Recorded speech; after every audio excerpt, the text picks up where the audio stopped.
Hello বিয়ার্স, আসসালামু আলাইকুম। কেমন আছেন সবাই? আশা করি সবাই অনেক অনেক ভালো আছেন। আলহামদুলিল্লাহ, আপনাদের দোয়ায় আমিও অনেক অনেক ভালো আছি। তো আপনারা যারা ফেসবুক পেজ ক্রিয়েটর করেছেন এবং কষ্ট করে ভিডিও আপলোড করতেছেন, তো আপনারা কি জানেন যে আপনি সেই পেজটি আসলে কি মনিটাইজেশন অন করার উপযুক্ত হয়েছে কিনা?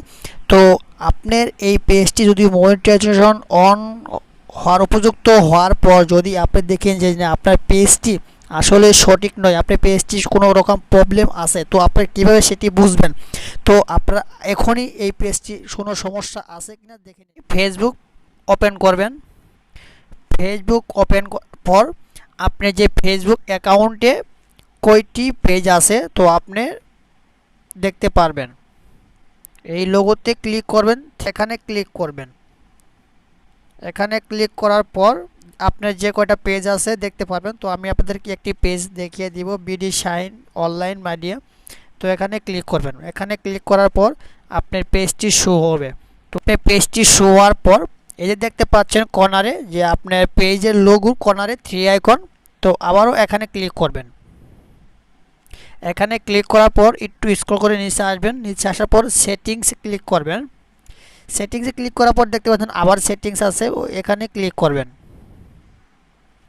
এই সেটিংসে ক্লিক করার পর আপনি এই যে পেজ সেটিং, এই যে পেজ সেটিং দেখতে পাচ্ছেন উপরেই আছে পেজ সেটিং, এখানে ক্লিক করবেন।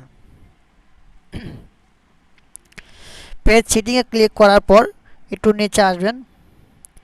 নিচে আসার পর এই যে এখানে দেখতে পাবেন পেজ কোয়ালিটি। তো আপনি পেজ কোয়ালিটি ক্লিক করবেন।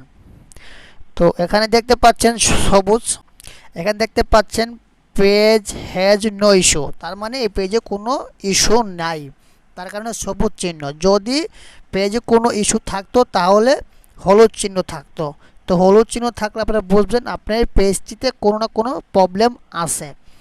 তো আর এই প্রবলেম যদি কারো পেজে থাকে তো কিভাবে ঠিক করবেন সেটি আপনাদেরকে পরবর্তী ভিডিওতে দেখিয়ে দিব। তো আপনারা